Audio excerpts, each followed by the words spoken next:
Eu quero nesta manhã pregar uma mensagem aos irmãos, primeiro domingo do ano de 2021. Uma mensagem que eu dei por título Ezequias e um avivamento na cidade. Ezequias foi um dos reis de Judá e um avivamento na cidade. E para isso eu leio para os irmãos no livro de 2 Crônicas, capítulo 29, versos 25 a 29. 2 Crônicas 29, versos 25 a 29. Diz assim a palavra do Senhor: O rei posicionou os levitas no templo do Senhor com símbolos, liras e harpas, segundo a prescrição de Davi, de Gade, vidente do rei, e do profeta Natã. Isso foi ordenado pelo Senhor por meio de seus profetas. Assim, os levitas ficaram em pé, preparados com os instrumentos de Davi e os sacerdotes com as cornetas. Então Ezequias ordenou que sacrificassem o holocausto sobre o altar. Iniciado o sacrifício, começou também o canto ao Senhor, ao som das cornetas e dos instrumentos de Davi, rei de Israel. Toda a assembleia prostrou-se em adoração, enquanto os músicos cantavam e os corneteiros tocavam, até que terminou o holocausto. Então o rei e todos os presentes ajoelharam-se e adoraram. Palavras do Senhor. Quero iniciar esta minha palavra aos irmãos dizendo que a história da igreja, bem como do povo de Deus no Antigo Testamento, registrou alguns acontecimentos marcantes que alguns chamam de reavivamento, avivamento. Trata-se de um momento de letargia do povo de Deus ou da Igreja de Cristo, um estado de sono profundo, desinteresse, que colocou o povo de Deus no passado e a Igreja em diversos momentos em situação de degradação da sua espiritualidade. Abandono de Deus, substituição de Deus por outros valores, com a falsa ideia de que Deus e a adoração a ídolos poderiam se equiparar. Então, o que vemos nos episódios bíblicos como consequência desta fase trágica é como se Deus enviasse um fogo dos céus que, ao mesmo tempo, se revela como fogo consumidor, mas também como fogo purificador. Todas as vezes que Deus agiu assim, o que vemos antes é uma degradação moral e espiritual do seu povo ou da sua igreja. Ele vem com uma pá para limpar a imundície de sua casa. Vem com fogo que queima as impurezas e garante a beleza pura do ouro.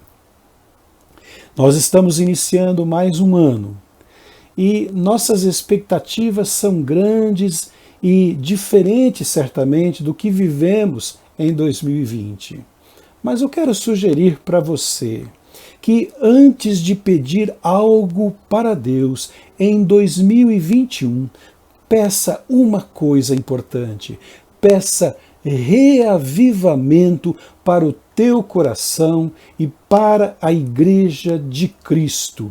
Reavivamento para o teu coração e para a Igreja de Jesus Cristo. Em um tempo como este em que vivemos, este desejo deve ser prioridade e logo mais, no decorrer desta palavra, desta mensagem, você vai entender esta necessidade. Ezequias, rei de Judá, por causa de sua fé e obediência a Deus, viu seu povo, o reino do sul de Israel experimentar um grande avivamento.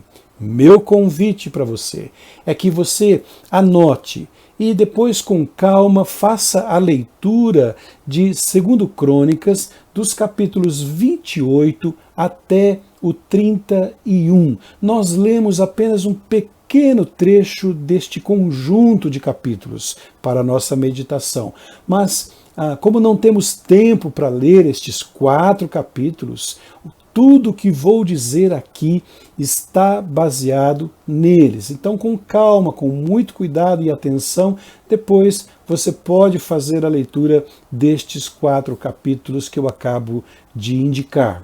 E nós começamos com o texto de 2 Crônicas, no seu capítulo 28. Vejam bem, meus irmãos, o rei Ezequias nasceu no reino do sul de Israel, em Judá, numa época de grande degradação moral e espiritual do povo. O rei Acaz, seu pai, tinha sido um dos piores e mais ímpios reis de todos os tempos. O autor de Crônicas resumiu o reinado de Acaz assim, versos 22 e 23 do capítulo 28. Diz assim o texto: mesmo nessa época em que passou por tantas dificuldades, o rei Acaz tornou-se ainda mais infiel ao Senhor. Observe, em tempos de dificuldades do rei, da nação, o rei se tornou mais infiel ao Senhor. Diz que ele ofereceu sacrifícios aos deuses de Damasco que o haviam derrotado, pois pensava, já que os deuses da Síria os têm ajudado, oferecerei sacrifícios a eles para que me ajudem também. Mas eles foram a causa da sua ruína e da ruína de todo o Israel. Não precisamos entrar em detalhes e nenhuma explicação pormenorizada, porque o próprio texto já afirma por si próprio que o rei de Israel havia confiado nos deuses estrangeiros, olhando para as supostas ajudas dos deuses ímpios ao povo inimigo. Então vamos prestar culto àquele que ajudou o nosso inimigo, os deuses estrangeiros, aos ídolos. Veja a descrição de algumas ações de Acaz como rei de Judá.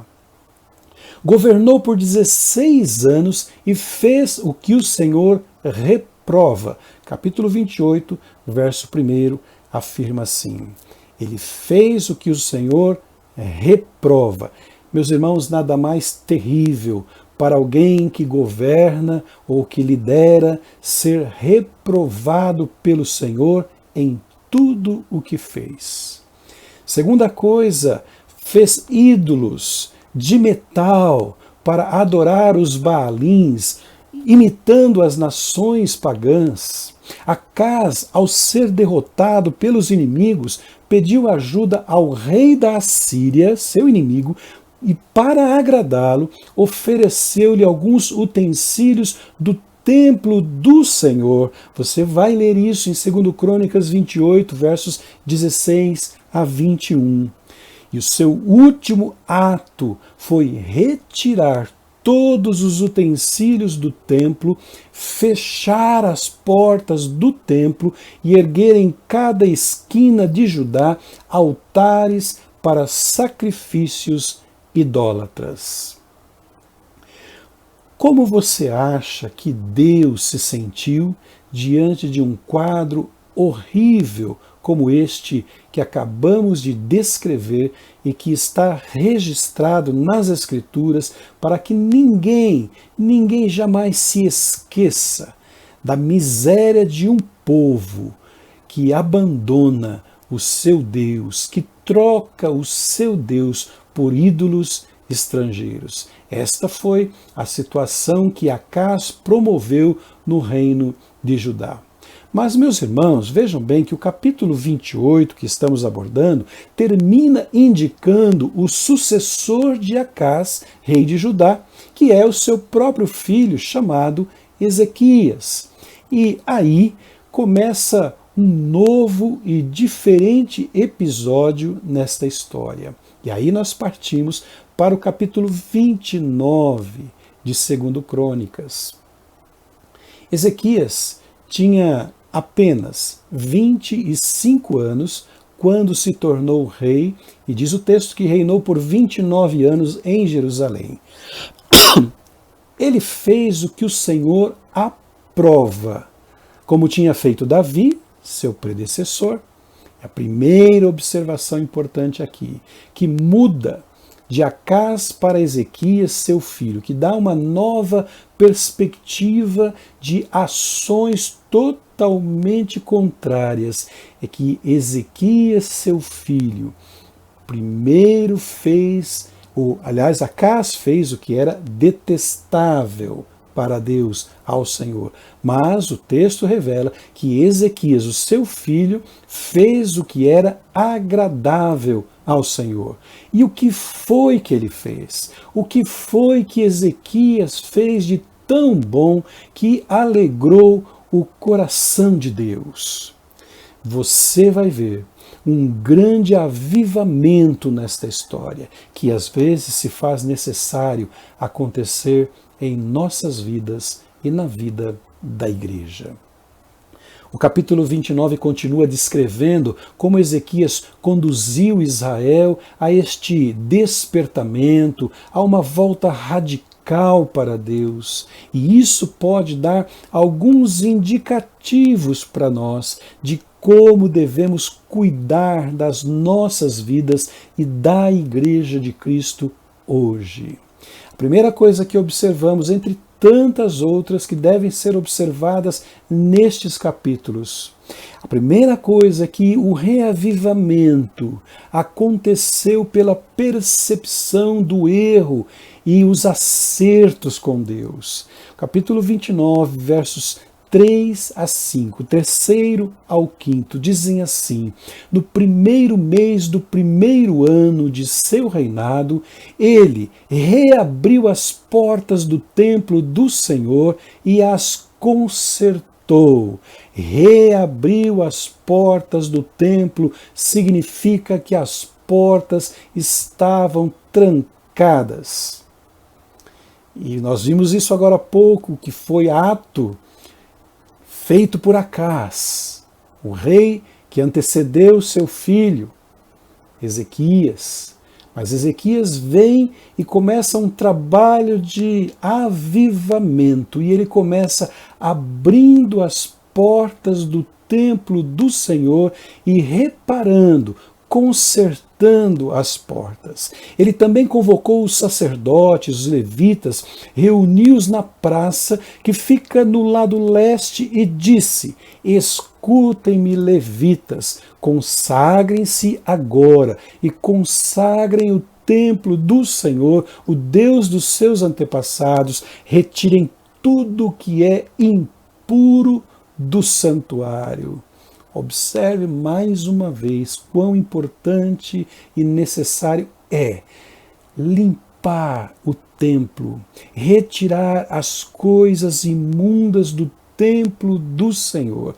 E esta foi a ordem de Ezequias para os sacerdotes e para os levitas, porque ele estava preparando, por ordem do Senhor, um grande movimento na cidade que seria inesquecível, um grande avivamento na vida do povo de Deus. Ezequias começou um avivamento a partir de si mesmo, dos líderes religiosos e da purificação da casa do Senhor. A ordem era para que eles se purificassem. Os líderes, sacerdotes, os levitas, fossem antes de tudo purificados e em seguida purificassem a casa do Senhor, retirando de lá todo o lixo que os seus antecessores haviam depositado na casa do Senhor.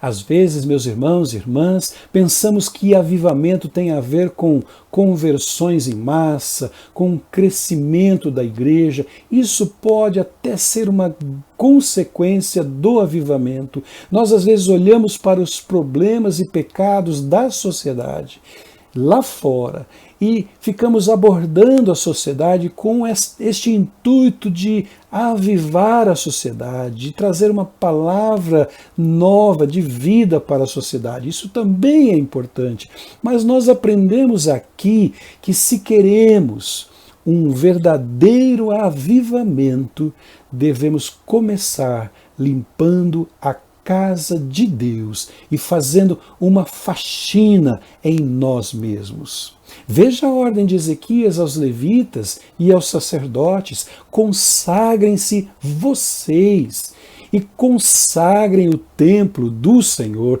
retirem tudo que é impuro do santuário. Verso 5 do capítulo 29 de 2 Crônicas. O templo estava imundo, abandonado, e a ordem é: retirem tudo que é impuro. Ezequias sabia que Deus não estava satisfeito com o que seu pai tinha feito com o templo e com a vida espiritual do povo de Judá. E então, o capítulo 29 vai mostrar Ezequias subindo ao templo com os líderes para sacrificar ao Senhor e colocar as coisas nos seus devidos lugares. Um parêntese para perguntar para você: será que a virada do ano, a chegada de um novo ano, com todas as circunstâncias que vivemos no ano que se passou, não é tempo de pensarmos em fazer uma grande limpeza, uma faxina geral em nós mesmos, jogando fora tudo que não serve, tudo que não presta, tudo que não é aprovado por Deus, e mantermos-nos limpos, santificados diante do Senhor? Os sacerdotes oferecem sacrifícios, os levitas com seus instrumentos iniciam os cânticos de adoração ao Senhor. Esta é a consequência natural, é o processo que o texto vem descrevendo dos acontecimentos. O templo foi limpo, purificado, os sacerdotes, os levitas foram santificados, e aí então o povo se reúne para a adoração. Vai haver um grande cântico, vai haver um grande culto de louvor e adoração ao Senhor, e de repente uma cena chama a atenção. Capítulo 29, verso 28, que diz: toda a assembleia prostrou-se em adoração. Imaginem a cena. Toda a assembleia prostrou-se em adoração a Deus. Isto não é avivamento?